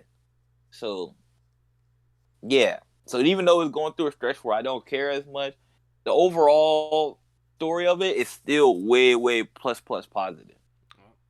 I'm just hoping that like over the next year or so, I'll get to a whole more stuff down the line. Deep lore. It's like I'm wondering how you guys met. They got deep lore. Still, Yeah. Name Once to the Hidden Floor is one of the greatest stretches ever. I agree with that. Preaching. If you didn't care, it wouldn't be 3. Yeah, 3's still high. Like, I think sometimes when these lists happen too, I think people lose a bit of perspective, right? You gotta think about and encompass all the things that we read. Me and him have read a lot of webtoons. So for it to just be top 20, even if it's 20, is still a big deal. You know what I'm saying? So for it to be 3 is still a big deal. And despite all the things that happened, it didn't really drop for him like that, right? So that's all you know. So anyways. My number two. So this is the one that I kind of wanted to get into a little bit because this a little bit like Saint for Rent, What was your three? romantically apocalyptic. That was three. That's three for me. Yes. Oh, I'm tripping. I'm still looking at the last thing. Okay, I was looking No, at no, four. yeah. Okay, number three. Okay, we here. So this is not something I know most people know about, right? It's romantically apocalyptic. So so just like Saint for Rent, this is one of the first. Actually, if you look closely here, you'll see that the eyes here are like the glare here. It's like moving. It's like actually a GIF. And it's one of those series where I'm like, oh, they got like the moving pictures. Sometimes there's like thunder in the background and little movements like that. What is really cool about this series, without me having to spoil anything, is that it encompasses all the things that a lot of other webtoons started to adapt with the music, sound effects, and things of that nature. This was the first thing that I experienced that did all of those things. To the point, it has audio logs of all the dialogue in the webtoon. So you could choose to read it yourself, read it along with the voice acting of the audio log, or just listen to it. You don't have to do, like, you could do either or. Like when they're talking, like you say Z Captain is talking, and you can like click it and like let's say like you're kind of sitting back here reading it, and they'll like say the dialogue and be like, oh yes, the other day I was over here, and like it's so raw. Like I couldn't believe it, but I think the story itself is pretty dope. But I will like it's as far as webtoons, it's one of the better stories that I've read, but I really like the aesthetic. I like the audio logs. I like the music, like the sound effects. I like how it has gifs and all of those things. So that be moving me. So that is what is the voice acting good? I think there's a couple of misses. I would say it's solid, and then there's some good ones, and then some of them are not great. But I honestly came a point where like it took two, like I have the audio log playing, but I just keep reading, and once I'm done the chapter, I move on to the next thing because like I read really fast. But I really like romantically apocalyptic, and since I'll just go and do my two just because Vince already talked about it. So Tower of God obviously is my second favorite webtoon currently of all time, and it was number one for years. Like dethroning that would have been hard. It just this season three, the stretch of season three, and with so many things happening, just hasn't been moving me to that degree. I think we're on the uptick. I think it's really cool. Tower of God, when it was first introduced to me and I was first reading it, was unlike anything I ever experienced. This unique. It's like this tower was just the ambience of everything. It was just different. Nothing was quite like it, and I just loved and enjoyed it, and to the umph degree. But I don't really feel like I need to really go in long of a Tower God, talk about Tower God almost every video. So like, there's no need. You know how I feel about it. I think we're on the uptick. We're good, but it has officially been dethroned as my favorite webtoon. But it means a lot to me. I've been reading it for 10 years plus, or 10 years. No, I think maybe 11 years now. Yeah, 11 years now or ish. I don't know what month. Some month this year it'd be 11 years. And it has some of my favorite characters, favorite concepts. I still think he's great at a lot of character designs. A lot of things that SIU does really well. Still think he's great at showing destructive scale. When he zooms out and shows you how crazy an attack was, like with Yuri and Karaka fighting in Name Hunt Station when they're trying to cross the bridge. All those type of things. I love how SIU draws eyes. You asked me earlier if I noticed what he did to Bam's eyes. I did not, so you can explain that, by the way, if you want to.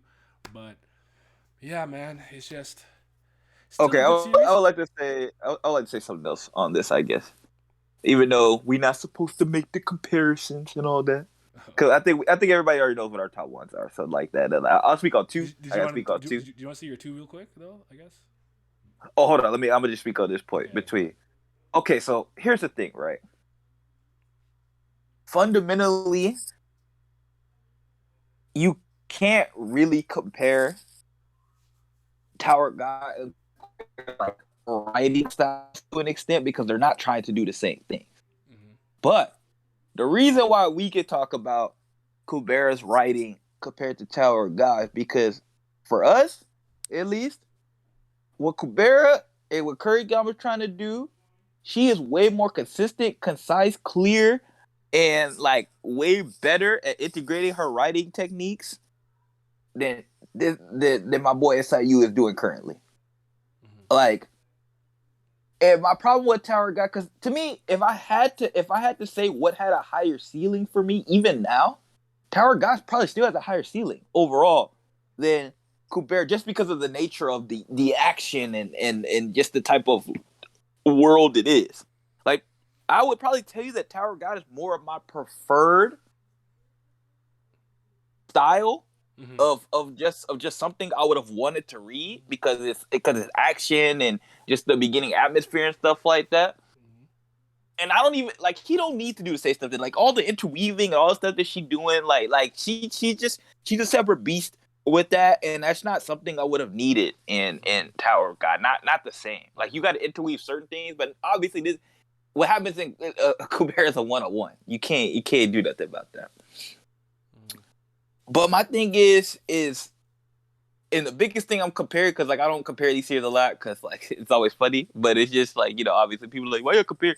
My biggest problem, I think, the difference between like if I had to compare a writing aspect with Tower of God and Kurigama and Kubera, the biggest thing for me is just that,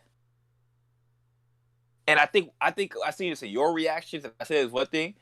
The difference between them to me that Kurigama can get a side character or introduce a character that I wouldn't have cared about, and by the end of the arc, I'll care about them. And to me, that is the bigger difference right now between like Tower of God and Kubera.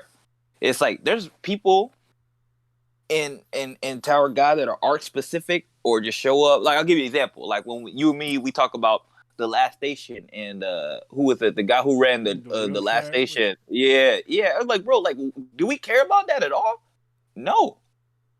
We didn't care about that in the league. We care about him, his kids. We were like, what was the point of that? Or certain characters that we thought were going to be raw, and then they didn't deliver, like Mr. Levy, Korean Riddler. Yeah. Scantron gimmick. I don't have that problem with Kurigama. Even character that can.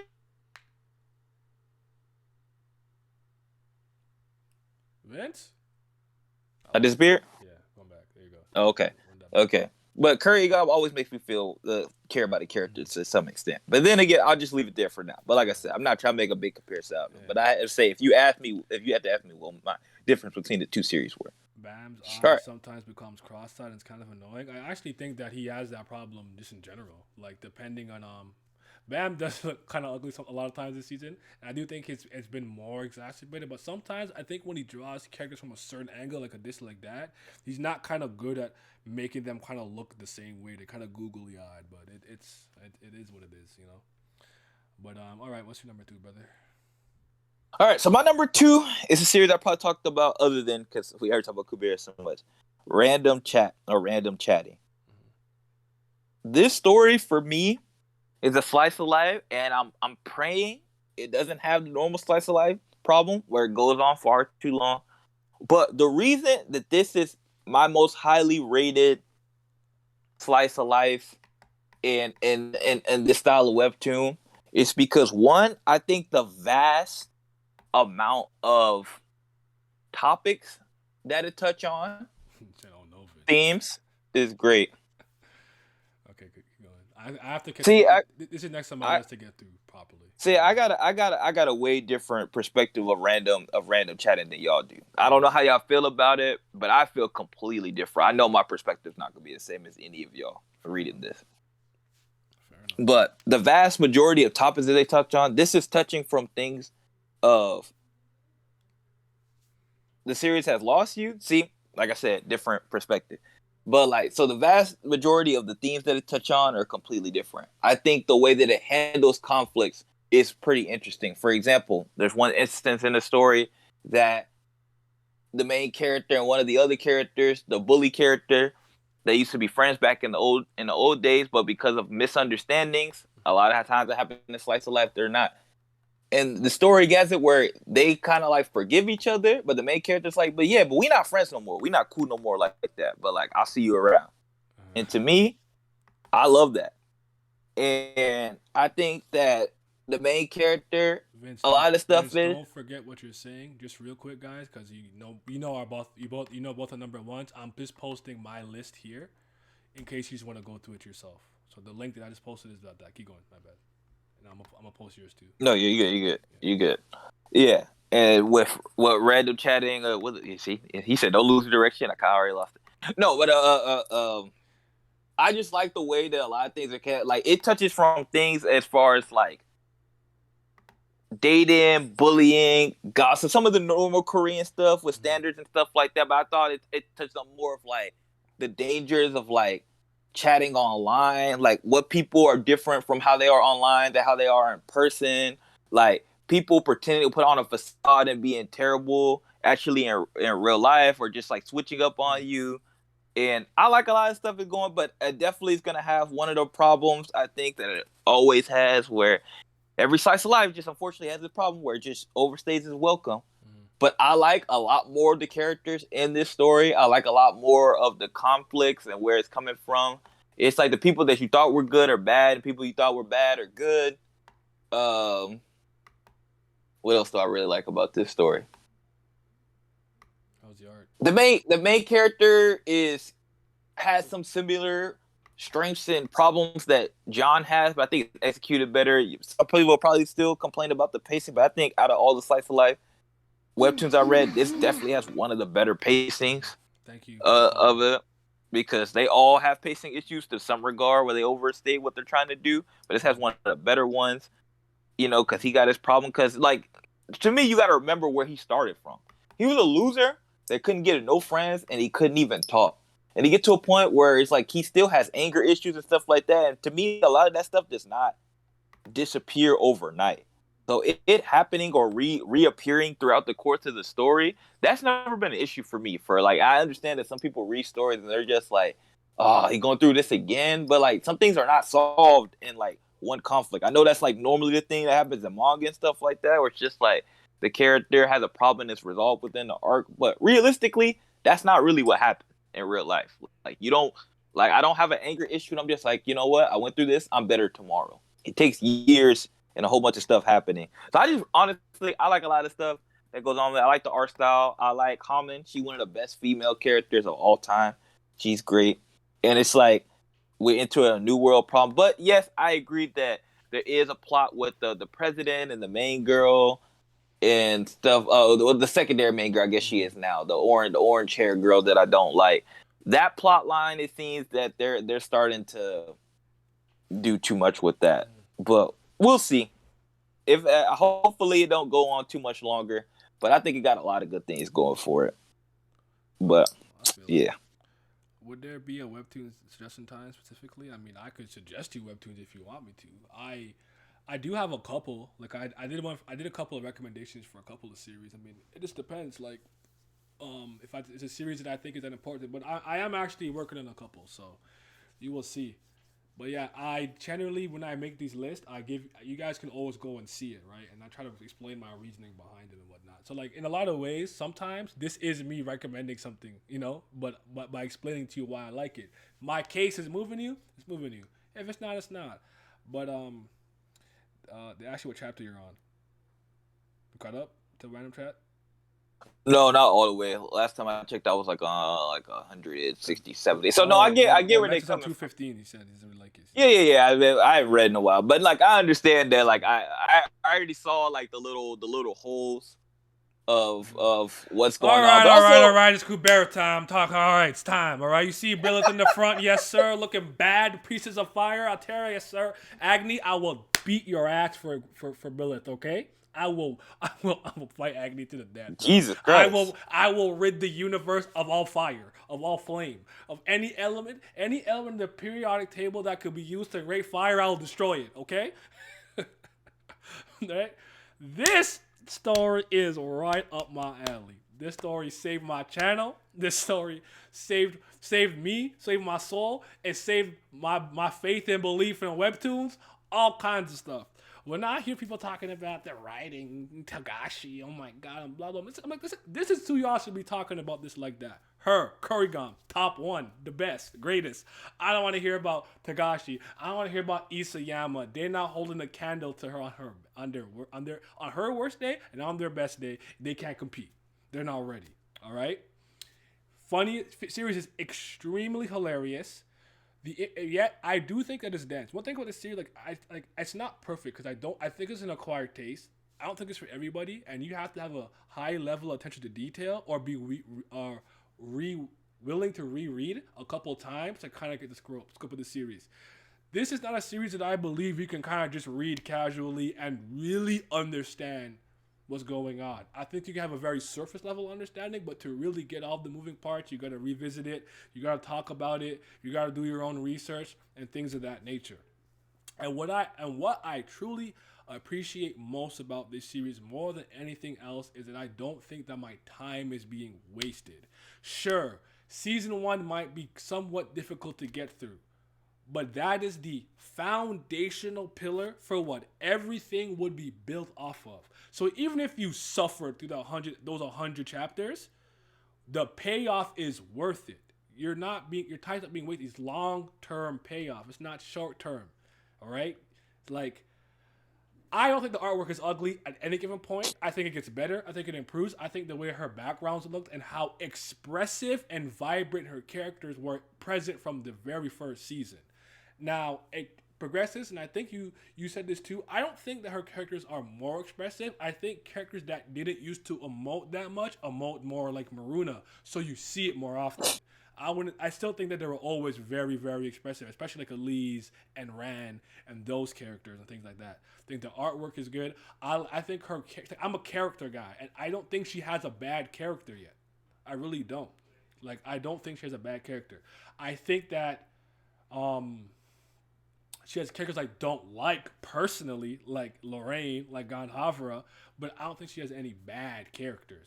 And she has this weird way of having a really good character, anywhere from like a 7 to like a 10 out of 10, and then she'll do something and just limit break them and take them to the next stratosphere.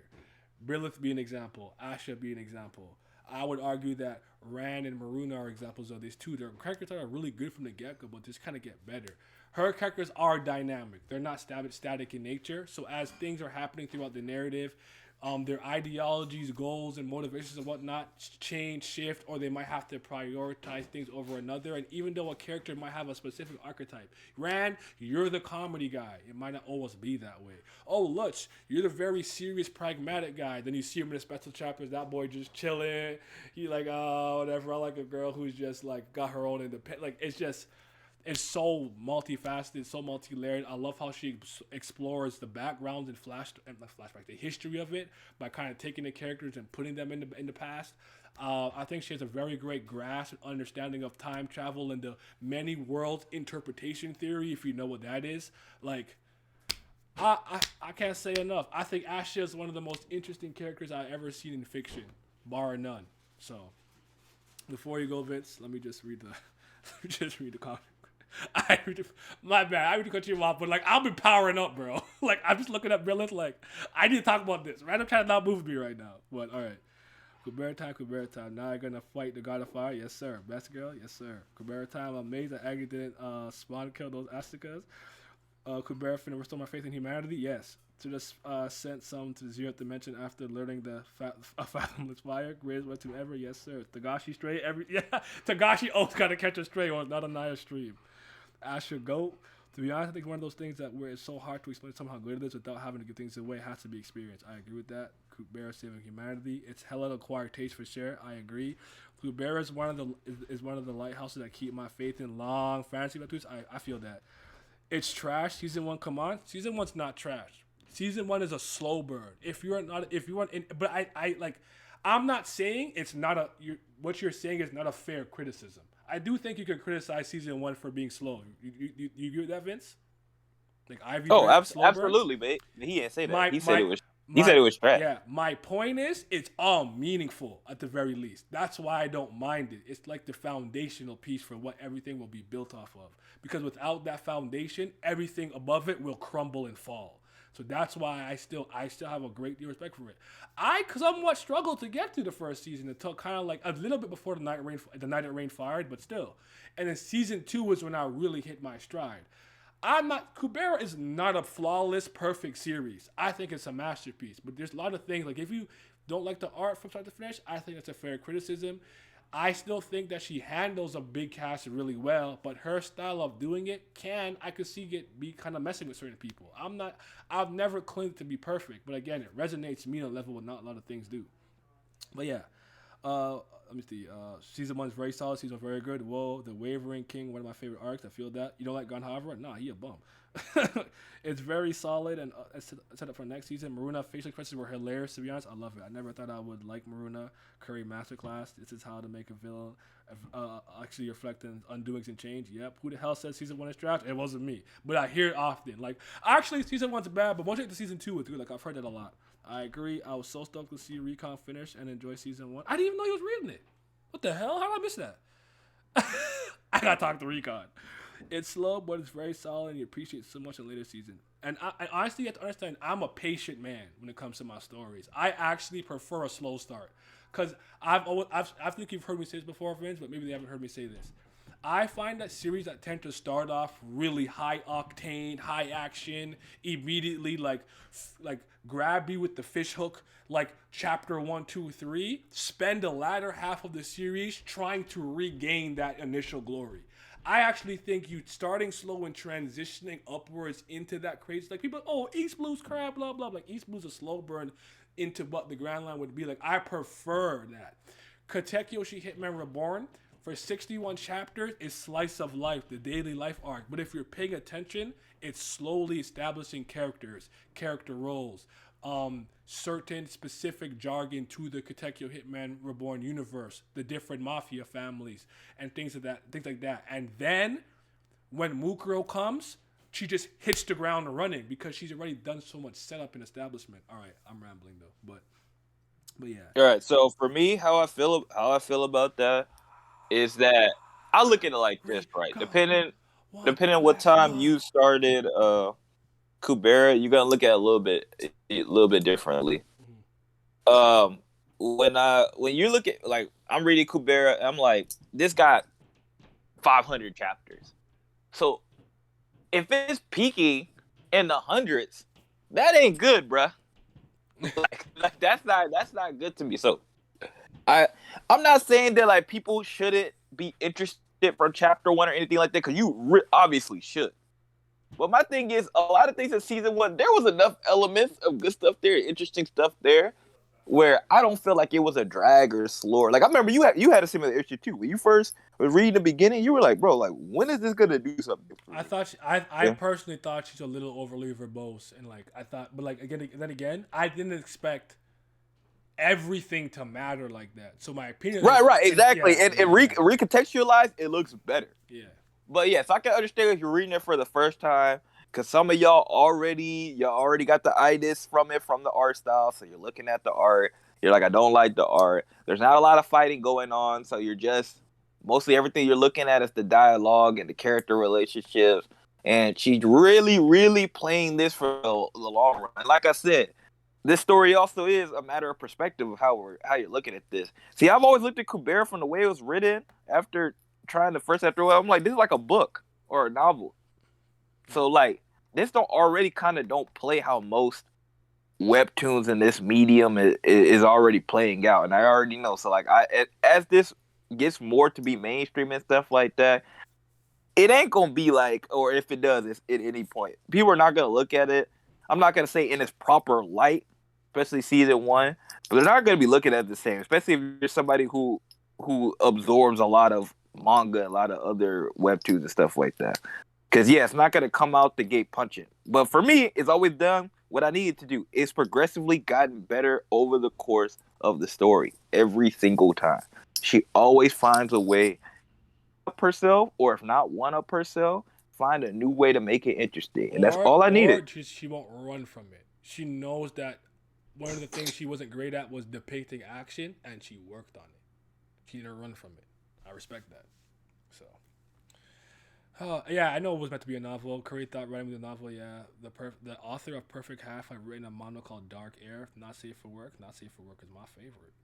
Kubera finna be like 1,000 chapters. I don't think so. I don't think it's gonna be that long actually, but we'll see.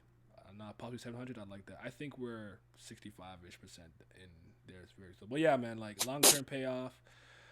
It's just It's great, man. It's a good series. Like I don't know, I don't know what else to say. Like, but again, like it's not lost on me. Like certain things that are really like Monogatari and this, I do still think are a bit of an acquired taste, or you have to have a certain type of like I don't know patience to get to like the meat and potatoes. Because I know for a lot of series that are popular and well known, people want to get to the section that everyone's popping off about. The Marine Ford, the Coalition arc, the Dio versus Jotaro part, like all they want to rush there.